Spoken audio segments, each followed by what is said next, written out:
ஒருத்தர் புடிச்சிருக்கு, டைம் வேணும்னு கேட்குறாங்க. இன்னொருத்தர் போதுமான டைம் குடுத்தாச்சுப்பா. இதுக்கு மேல என்னால டைம் குடுக்க முடியாது அப்படிங்கிற மாரி சொல்றாங்க. இதுல யாரு சரி, யாரு தப்பு? லவ் இருக்கா இல்லையா? லவ் இருக்கு. ஆனா அவங்க கிட்ட கிளாரிட்டி இல்லையா? இத பத்தி நம்ம பேசலாம். செகண்ட் லவ் எபிசோட் 31 பத்தின ஒரு விரிவான பார்வைய பார்த்துடலாம். அதுக்கு முன்னாடி நெறைய பேர் வந்து நெறைய கமெண்ட் பண்றீங்க. லைக்ஸ்லாம் போடுறீங்க. பட் தென் என்னமோ தெரியல, என்னோட வீடியோஸ்லாம் நெறைய வியூஸ் போக மாட்டேங்குது. என்னன்னு தெரியல. யார் சூனியம் வச்சுட்டாங்களா என்னன்னு எனக்கு தெரியல. எனக்கு ஹெல்ப் பண்ணணும் அப்படின்னு நினைச்சீங்கன்னா, இந்த வீடியோ கீழ ஹைப்ன்னு ஒரு பட்டன் இருக்கும். உங்களுக்கு இந்த வீடியோ பிடிச்சிருந்ததுன்னா, அந்த லைக் மட்டும் இல்லாம கொஞ்சம் ஹைப்பும் பண்ணி விட்டுட்டீங்கன்னா, என் வீடியோஸ் வந்து இந்த மாதிரி ரிவ்யூஸ் பார்க்கணும் அப்படின்னு நினைக்கிறவங்களுக்கு இந்த வீடியோ போய் சேரும். Help me to reach more people. நம்ம எபிசோட்குள்ள போறதுக்கு முன்னாடி எனக்கு வந்து ஒரு கமெண்ட் வந்திருந்தது. ஒரு பெரிய பேராகிராஃப் சைஸ்ல கமெண்ட் வந்திருந்தது. அதுல வந்து ஷோ பத்தி மட்டும் இல்லாம என்ன பத்தியும் சில விஷயங்கள் சொல்லியிருந்தீங்க. அதுக்கான விளக்கத்தை நான் கொடுக்கணும் அப்படின்னு நான் நினைக்கிறேன். எனக்கு வந்து வெக்கே வந்து கமெண்ட் பண்றதுனாலயே நான் வந்து வெக்கேவை சப்போர்ட் பண்ணி பேசுறேன் அப்படிங்கிற மாதிரி ஒரு கமெண்ட் பார்த்தேன். இது எவ்வளவு பேருக்கு தோணி இருக்கு அப்படின்னு தெரியல. இப்படி நீங்க சொல்றீங்கன்னா என்னோட ரிவ்யூஸை கண்டினியூஸா நீங்க பார்க்கலன்னு தான் அர்த்தம். ஏன்னா எனக்கு தெரிஞ்சு எபிசோட் 29 and 30ல மட்டும்தான் நான் பிரியங்காக்கு கொஞ்சம் அகேன்ஸ்டா பேசியிருக்கேன். மற்ற எல்லா எபிசோட்லயும் பாத்தீங்கன்னா பிரியங்காக்கு ரொம்ப சப்போர்ட்டிவா தான் பேசியிருக்கேன். எஸ், பிரியங்காவுடைய ஃபிளாஸையும் சொல்லியிருக்கேன். வெக்கேவுடைய ஃபிளாஸை நிறைய இடத்துல நான் சொல்லியிருக்கேன். எனக்கு தோணுன விஷயத்துல, அதாவது அந்தந்த பர்டிகுலர் எபிசோட்ல எனக்கு என்ன விஷயம் தோணுதோ அதை தான் வந்து நான் உங்ககிட்ட ஷேர் பண்ணிக்கிட்டு இருக்கேன். நான் பயாஸ்டா ஒருத்தருக்கு மட்டும் அப்படின்லாம் ரிவ்யூ பண்றது கிடையாது. அந்த பர்டிகுலர் எபிசோட் பார்க்கும்போது எனக்கு என்ன விஷயம் தோணுதோ அதை தான் நான் சொல்லிட்டு இருக்கேன். இது வந்து ஃபர்ஸ்ட் கமெண்ட் இல்ல, இதுக்கு முன்னாடியே 1-2 பேர் சொல்லியிருக்காங்கன்னு நினைக்கிறேன். வந்து என் வீடியோஸ் எல்லாம் பாக்குறாரு, இல்ல வந்து வெக்கே வந்து கமெண்ட் பண்றாரு அப்படிங்கிறதுக்காக நான் வெக்கேக்கு சப்போர்ட்டிவா எங்கேயுமே பேசல. வெக்கேவே ஷோல வந்து ஒரு மிஸ் அண்டர்ஸ்டாண்டிங் கன்ஃபியூஷன்ல இருந்தாருன்னா நான் அந்த விஷயத்தை பத்தியும் பேசியிருக்கேன். என்னோட ரிவ்யூஸ் தொடர்ந்து பாக்குறவங்களுக்கு கண்டிப்பா தெரியும். அவங்க வந்து இந்த கருத்தை ஏத்துப்பாங்க நான் நம்புறேன். இன்னொரு கமெண்ட்டும் பார்த்தேன். வெக்கேக்கு வந்து ஃபீலிங்ஸ் இல்ல, அதாவது கமிட்மெண்ட் கொடுக்க மாட்டேன் அப்படின்னா அவர் எதுக்கு வந்து பிரியங்காக்கு ஹோப் கொடுக்குறாரு? சில டாஸ்க்ல எல்லாம் பார்த்தா பிரியங்காவை கிஸ் பண்றாரு, ஹக் பண்றாரு, இதெல்லாம் எதுக்கு நடக்குது அப்படின்ற மாதிரி நீங்க கேக்குறீங்க. இதுல என்ன விஷயம் நான் சொல்ல விரும்புறேன்னா, பிரியங்கா கிட்டே அவர் வெக்கே நிறைய தடவை சொல்லியிருக்காரு, நீ ஒரு விஷயம் பண்ணும்பொழுது நான் அங்கங்க ஃபால் ஆகுறேன் உங்ககிட்ட, பட் நெருங்கி வந்து சரி எனக்கு பிடிச்சிருக்குன்னு சொல்லலாம்னு வரும்பொழுது நீ ஒரு விஷயம் பண்ற, அதனால நான் ஹர்ட் ஆகுறேன், திரும்பி உன்னை விட்டு விலகி போறேன். இந்த மாதிரி நடந்துகிட்டே இருக்கு, லூப் மோட்ல இந்த மாதிரி நடந்துகிட்டே இருக்குன்னு சொல்றாரு. அவர் வந்து உண்மையாவே ஃபால் ஆகும் பொழுது, தனக்கு உண்மையாவே பிடிக்கும் பொழுது, அதாவது நீங்க பர்டிகுலரா அந்த குக்கிங் டாஸ்க்ல தான் வந்து அவர் பாத்தீங்கன்னா ரொம்ப நெருக்கமா கட்டி பிடிக்கிறது, கிஸ் பண்றதுலாம் பண்ணிருப்பாரு. அந்த பர்டிகுலர் டாஸ்க்ல பாத்தீங்கன்னா பிரியங்கா அண்ட் வெக்கே வந்து ரொம்ப ஜாலியா இருந்திருப்பாங்க, ஃபன்னா இருந்திருப்பாங்க. வெக்கேக்கு அந்த சிச்சுவேஷன்ல வந்து பிரியங்காவை பிடிச்சிருந்திருக்கலாம்.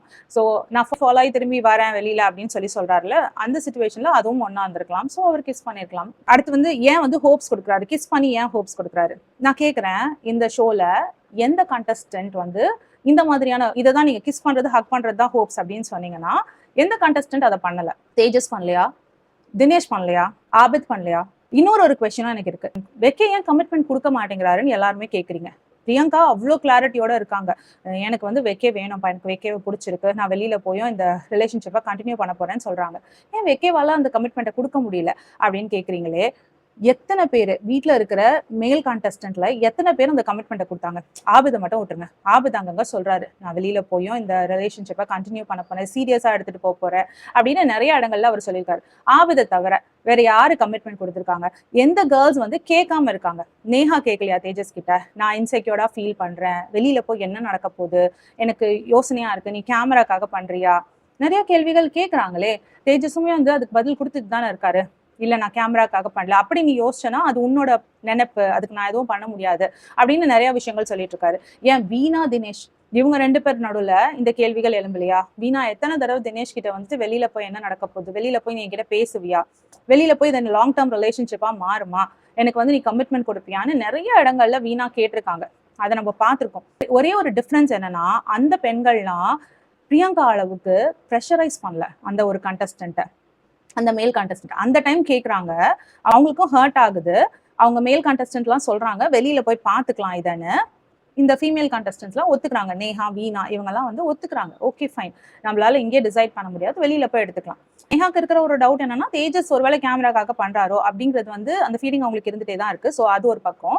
பட் ஸ்டில் வந்து நேஹா வந்து தேஜஸை ரொம்ப ப்ரெஷர் பண்ண மாட்டேங்கிறாங்க. இதனால சண்டை போட மாட்டேங்கிறாங்க. அவங்களோட நீ இப்பவே எனக்கு பதில் சொல்லி ஆகணும், இப்பவே எனக்கு சொல்லு, இப்பவே எனக்கு ஒரு கமிட்மெண்ட்டை கொடு அப்படின்னு அவங்க வந்து ப்ரெஷர் பண்ணல. வீணாவும் வந்து பாத்தீங்கன்னா கேட்பாங்க, கேட்டு அங்க வந்து பதில் வரல அப்படின்றப்போ அடுத்த டாபிக் போயிடுவாங்க. வீணா ப்ரெஷரே பண்ண மாட்டாங்க தினேஷ். இங்க என்ன நடக்குதுன்னா, பிரியங்கா ப்ரெஷர் பண்றாங்க. லாங் டேர்ம் கமிட்மெண்ட்டுக்கு வந்து எனக்கு ஒரு பதில் சொல்லு, ஒரு ப்ரெஷர் பண்றாங்க. அவர் தான் சொல்றாருல, எனக்கு வந்து பிடிச்சிருக்கு, எனக்கு ஜஸ்ட் டைம் வேணும், அதானே கேட்கிறாரு. அதுல என்ன தப்பு இருக்கு? இதுதானே எல்லா மேல் கண்டஸ்டன்ஸும் கேட்கறாங்க. அவங்கலாம் பேசும்பொழுது ஒத்துக்கிறீங்க. ஆனா அதே வந்து வெக்கே கேட்டா, அது ஏன் அவர் கன்ஃப்யூஸ்டா இருக்காரு? ஏன் அவர்கிட்ட கிளாரிட்டி இல்லன்னு கேட்குறீங்க? ஒரு டேட்டிங் ஷோனா புடிச்சிருக்குன்னு சொல்றத தவிர, என்ன அத தாண்டி சொல்ல முடியும்? இது இது வந்து டேட்டிங் ஷோ மட்டும் தானே. இங்கேருந்து வெளியில போம்போது, நீங்க வந்து கல்யாணம் பண்ணிட்டு வெளியில போணும்னு சொல்றாங்களா? இல்லையே. நீங்க கமிட்மெண்ட்டோட வெளியில போணும்னு சொல்றாங்களா? இல்லையே. ஜஸ்ட் தட் இங்க இருக்கிற இந்த ரிலேஷன்ஷிப்ப நீங்க வெளியில எடுத்துட்டு போறீங்களா? இதுதான் கேள்வியா இருக்க போகுது. அதுக்கு நான் ரெடின்னு சொல்லிட்டு போங்க. அததானே வந்துட்டு வைக்கவும் கேட்கிறாரு. நான் இங்க இருந்து போகும்போது இந்த ரிலேஷன்ஷிப் எடுத்துட்டு போறேன். வெளியில போய் இத நான் கன்டின்யூ பண்ண போறேனா இல்லையான்றத வந்து நாங்க பழகுற விதத்த வச்சு அது லாங் டர்மா போதா, ஷார்ட் டர்மா ஆகுதான்னு நாங்க பாத்துக்கிறோம்னு தானே சொல்றாரு. சோ அதுக்கான டைம் வேணும் தானே கேட்கிறாரு. இவர் கேட்கறது தப்புன்னு எல்லாரும் சொல்றீங்க. மத்த கண்டஸ்டன்ஸ் எல்லாம் பத்தி பார்க்கவே மாட்டேங்கிறீங்க. ஏன்னா மத்த ஃபீமேல் கண்டஸ்டன்ஸ் இவ்வளவு தூரம் பிரஷர் பண்றது இல்ல அவங்களுடைய மேல் கண்டஸ்டன்ட். அதனால நம்மளுக்கு தெரியறது இல்ல. இந்த விஷயம் மட்டும் வந்து ஏன் வெளியில வருதுன்னா திரும்ப பிரியங்கா அதே கேள்வியை கேட்டுட்டு இருக்காங்க. பிடிச்சிருக்கு பட் அதுக்கப்புறம் என்ன அப்படின்ற மாதிரி கேட்டுட்டு இருக்காங்க. இந்த இடத்துல வந்து வெக்கையை மட்டும் பிளேம் பண்றது எனக்கு கரெக்டா தோணல. இது வெக்கே தப்பு அப்படின்னா எல்லா மேல் கண்டஸ்டன்ஸும் அதே தான் பண்றாங்க. எல்லாருமே தப்பு. பிரியங்கா ஒரு கிளாரிட்டியோட இருக்காங்க. வெக்கைக்கு அந்த கிளாரிட்டியே இல்ல. பிரியங்காக்கு ஏன் கிளாரிட்டி இருக்கு? ஏன்னா பிரியங்காக்கு தெரியும் வெக்கே வந்து நம்ம என்ன சொன்னாலும் கேட்பாரு. நமக்கு ஏத்த மாதிரி நடந்துப்பாரு. நமக்கு ஏத்த ஒரு பார்ட்னரா அவர் இருப்பாருன்னு வந்து பிரியங்காக்கு ஒரு நல்ல ஹோப் இருக்கு. ஏன்னா அவங்க நிறைய விஷயங்களை டெஸ்ட் பண்ணி பார்த்திருக்காங்க. எல்லாத்துக்குமே வந்து ஓகே ஓகே நான் பண்றேன் உனக்காக பண்றேன்னு சொல்லி அவர் பண்ணியிருக்காரு. சோ வந்து இவரை நம்மளுக்கு ஏத்த மாதிரி மோல்ட் பண்ணிக்க முடியும் அப்படின்னு அவங்களுக்கு தெரியும்.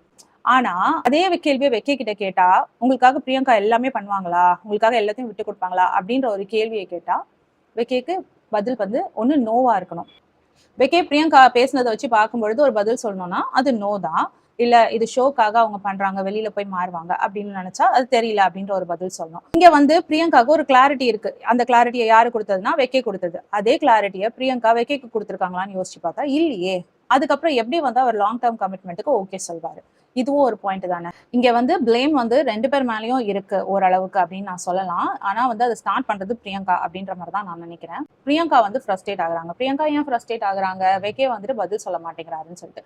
வெக்கே பதில் சொல்லணும்னா பிரியங்கா வந்துட்டு அவர்கிட்ட ஒழுங்கா நடந்துக்கணும். சோ இது வந்து எல்லாமே ஒரு லூப் மோட்ல போகுது. பிரியங்கா ஜாலியா இருக்காங்க. வெக்கே வந்து ஓகேன்னு கிட்ட போறாரு. திரும்பி பிரியங்கா வந்துட்டு மாதிரி ஹர்ட் பண்ணி பேசுறாங்க. அதுக்கப்புறம் வெக்கே வந்து இது சரியா இருக்குமா தப்பா இருக்குமா, ஒருவேளை ஷோக்காக இப்படி நடக்குதா அப்படி இப்படின்னு சொல்லி ப்ராசஸ் பண்ணிட்டு இருக்காரு. சோ இந்த இடைவேளையில பிரியங்கா வந்து இன்னும் ரொம்ப ஹர்ட் ஆகி அதனால கோவம் வந்து கொஞ்சம் டிஸ்ரெஸ்பெக்டா பேச ஆரம்பிக்கிறாங்க வெக்கேவை. அது இன்னமும் வந்து ஒரு டிஸ்டன்ஸை கிரியேட் பண்ணுது இவங்க 2 பேருக்குள்ள. நமக்கு வந்து இந்த இடத்துலயே இப்ப மரியாதை கொடுக்க மாட்டேங்கிறாலே லாங் டேர்ம்ல இவ்வளோட போனா நம்ம லைஃப் எப்படி இருக்கும்? நம்ம ஹாப்பியா இருப்போமா? நம்மளுக்கு ஒரு மரியாதை இருக்குமா? ஒரு ரிலேஷன்ஷிப்ல வந்து பிடிக்கும் அப்படின்ற ஒரு விஷயம் மட்டும் இருந்துட்டா போதாது. அதுக்குள்ள கமிட்மெண்ட் இருக்கணும், ட்ரஸ்ட் இருக்கணும், ரெஸ்பெக்ட் இருக்கணும். முக்கியமா 2 பேருக்கும் 2 பேர் மேலேயும் ஒரு ரெஸ்பெக்ட் இருக்கணும். ஸோ அது இல்லைன்னா ரொம்ப கஷ்டம். இன்னொரு விஷயம் வந்துட்டு எல்லாரும் சொல்லுங்க பிரியங்கா எவ்வளோ லவ் பண்றாங்க, அவங்க வந்து கேமரா ரூம்ல இவ்வளோ பேசுறாங்க, அவங்க பண்றதுக்கு ஒன்னொன்னுத்துக்கும் ஒரு ரீசன் இருக்கு அப்படின்னு சொல்லிட்டு. எல்லாமே கரெக்ட். அவங்க பண்றதுக்கு நிறைய ரீசன்ஸ் இருக்கு. கேமரா ரூம்ல போய் அழகா எக்ஸ்பிரஸ் பண்றாங்க. எனக்கு இது நடந்தது, இது ரொம்ப பிடிச்சது, நான் இதை விஷயம் இதுக்காக தான் பண்ணேன். கேமரா ரூம்ல போய் ரொம்ப அழகா எக்ஸ்பிளைன் பண்றாங்க. அதே எக்ஸ்பிளனேஷனை எனக்கு அது வெக்கே கிட்ட வந்து கொடுத்துருக்காங்களா? அப்படி கொடுத்திருந்தா இவங்க ரிலேஷன்ஷிப்பே வேற மாதிரி ஆயிருக்கும். ஸோ அதுதான் நான் முன்னாடியே சொல்லிட்டு இருக்கிறது என்னன்னா வெக்கே அண்ட் பிரியங்கா ரிலேஷன்ஷிப்ல அந்த கம்யூனிகேஷன் கேப் அப்படிங்கிறது வந்து ரொம்ப ஜாஸ்தியா இருக்கு. அவங்க மனசுல நினைக்கிறது ஒன்னா இருக்குது, வெளியில வந்து நடந்துக்கிறது வேற மாதிரி இருக்கு. பிரியங்கா மனசுல வந்து நிறைய ஆசைகள் இருக்கு, அன்பு இருக்கு, காதல் இருக்கு, எல்லாமே இருக்கு. பட் அதை வந்து வெக்கைக்கு காட்டும் பொழுது அவங்க அதை முழுசா காட்ட மாட்டேங்கிறாங்க. அதுவும் முக்கியமா மத்தவங்க முன்னாடி என்ன பண்ணிடுறாங்கன்னா ஃபன்னா பேசுறேன், ஜாலியா பேசுறேன் அப்படின்னு சொல்லிட்டு நிறைய இடங்கள்ல வெக்கையை புட் டவுன் பண்ணிடுறாங்க. அது வெக்கைக்கு வந்து என்னடா மரியாதை இல்லாம இருக்கே இந்த ரிலேஷன்ஷிப்ல அப்படிங்கிற ஒரு ஃபீல் கொண்டு வருது. ஸோ இதை நான் இப்படிதான் பாக்குறேன். உங்களுடைய கமெண்ட்ஸ்க்கு வந்து இதுதான் பதில். நான் வந்து கமெண்டாவே டைப் பண்ணலாம்னு நினைச்சேன். பட் அதை விட வீடியோல சொல்லிட்டா இன்னும் கிளியரா என்னால சொல்ல முடியும்னு நினைச்சேன். ஸோ அதனாலதான் இந்த பதில்கள். இப்போ வந்து நம்ம எபிசோட் 31 போயிடலாம். எபிசோட் 31 ஃபுல்லாவே பாத்தீங்கன்னா ஃபேமிலி ரவுண்ட் மாதிரி தான். இது வந்து கண்டஸ்டன்ஸ்க்கே தெரியாம ஃபேமிலில இருந்து ஒரு பர்சன் வந்து உள்ள வராங்க.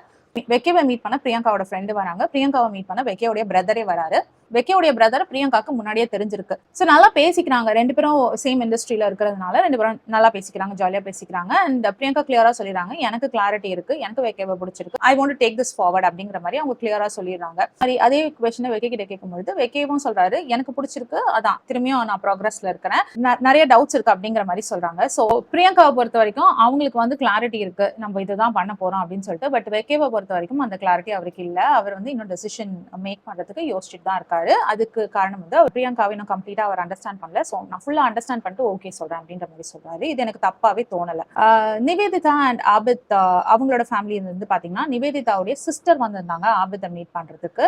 இந்த விஷயத்துல வந்து எனக்கு ஒரு பிகெஸ்ட் கொஸ்டின் என்னன்னா, நிவேதிதாக்கு சிஸ்டர் இருக்கிறதே வந்து ஆபித்துக்கு தெரியாம. எனக்கு இங்கதான் ஒரு டவுட் வருது. ஏன் வந்துட்டு ஃபேமிலி பத்தினா, அதாவது நான் வந்து உங்களை லைஃப் பார்ட்னரா பாக்குறேன், உங்களை நான் லாங் டேர்ம்க்கு பார்ட்னரா பாக்குறேன் அப்படின்னு சொல்ற நிவேதிதா ஏன் வந்து தன்னுடைய ஃபேமிலியில இருக்கிற ஒரு பர்சனை பத்தியே பேசல. அவங்க வந்து சிங்கிள் டாட்டர் அப்படின்ற மாதிரி சொல்லியிருக்காங்களாம். தனக்கு தங்கச்சி இருக்கிறதே வந்து ஆபித் கிட்ட சொல்லலையாம். இது வந்து நிவேதிதா கேட்கும் பொழுது ஃபன்னா எடுத்துட்டு போயிட்டாங்க. ஆனா எனக்கு இந்த கொஸ்டின் வந்துச்சு, எதுக்கு அதை மறைக்கணும், ஏன் ஃபேமிலி டீடைல்ஸை பத்தி மறைக்கணும் அப்படின்றது எனக்கு ஒரு கேள்வியா இருந்தது. அதுவும் நம்ம லைஃப் பார்ட்னர் அப்படின்னு நினைக்கும் பொழுது சின்ன சின்ன டீடைல்ஸ்லாம் நம்ம சொல்லி தானே வச்சிருக்கணும், ஏன் ஃபேமிலி மெம்பர்ஸ் இருக்காங்கன்றதே மறைக்கணும் அப்படின்னு எனக்கு தோணுச்சு. அது மட்டும் இல்லாம ஆபிதோடைய பிரதர் வந்தப்போ நிறைய கேள்விகள் வந்து கேட்கவே இல்லை நிவேதிதா. கேட்டு தெரிஞ்சுக்க வேண்டிய அவசியம் இல்லை, லைஃப் வந்து கொஞ்ச நாள் போக போக நம்மளுக்கே சொல்லி கொடுக்கும் அப்படின்ற மாதிரி நிவேதிதா சொன்னாங்க.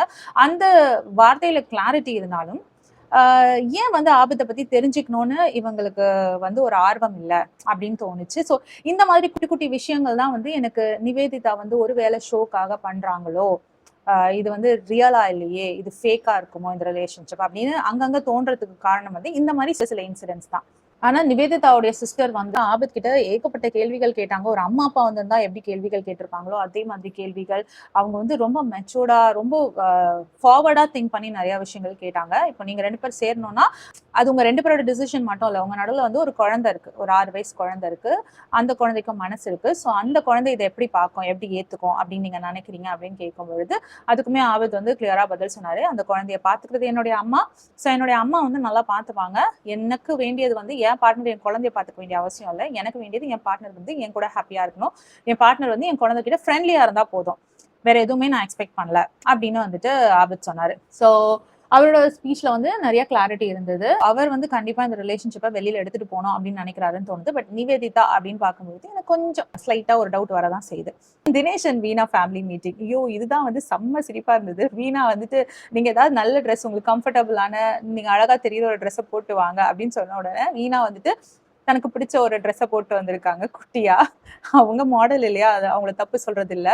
அவங்களுக்கு மேபி வந்து அவங்க அம்மா தான் வரப்போறாங்கன்னு தெரிஞ்சுன்னா அவங்க வேற காஸ்டியூம்ல வந்திருப்பாங்க. அது தெரியாம வந்து உட்கார்ந்துருக்காங்க. வேற யாராவது ஃப்ரெண்டு, அக்கா, தங்கச்சி வந்திருந்தா கூட பரவாயில்ல. தினேஷோட அம்மா வந்தது வந்து வீணாக்கு பயங்கர ஷாக். இந்த இடத்துல வந்து என்ன பண்றதுனே தெரியல, அம்மா கிட்ட எப்படி பேசுறது. இந்த மீட்டிங் வந்து ரொம்ப புதுசு இல்லையா, அதுவும் தினேஷும் இல்லாம தனியா மீட் பண்றது அப்படிங்கிறது. அந்த இடத்துல வந்து அவங்களோட நிறைய மொமெண்ட்ஸ் வந்து ரொம்ப கியூட்டா இருந்தது.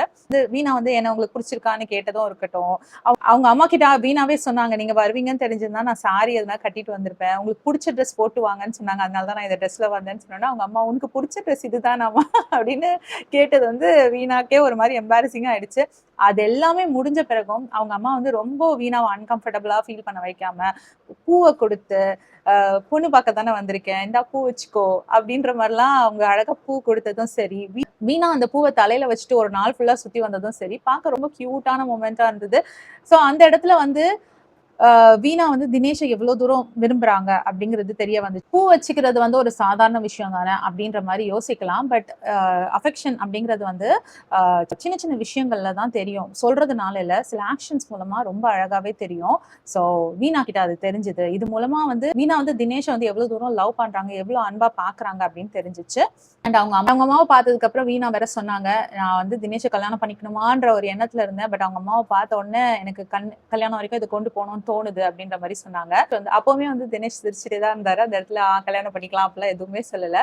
சோ எனக்கு தெரிஞ்சு இப்ப பாருங்களேன், பிரியங்கா மாதிரி இருந்தா வீணாவும் அந்த இடத்துல சண்டை போட்டிருக்கலாம், பெரிய இஷ்யூ ஆகிருக்கலாம். நான் கல்யாணம் பண்ணிக்கலான்ற அளவுக்கு பேசுறேன், நீ என்ன எதுவுமே பதில் சொல்ல மாட்டேங்கிற அப்படின்னு ஒரு டிராமா பண்ணிருக்கலாம் இல்லையா. ஆனா வீணா வந்து நல்லா புரிஞ்சுக்கிறாங்க தினேஷ், அழகா ஸ்பேஸ் கொடுக்குறாங்க. ஓகே நம்ம எதுவா இருந்தாலும் வெளியில போய் பாத்துக்கலாம் அப்படின்னு நிறைய இடங்கள்ல ரொம்ப பிளாங்கா தினேஷை வந்து வீணா பார்ப்பாங்க.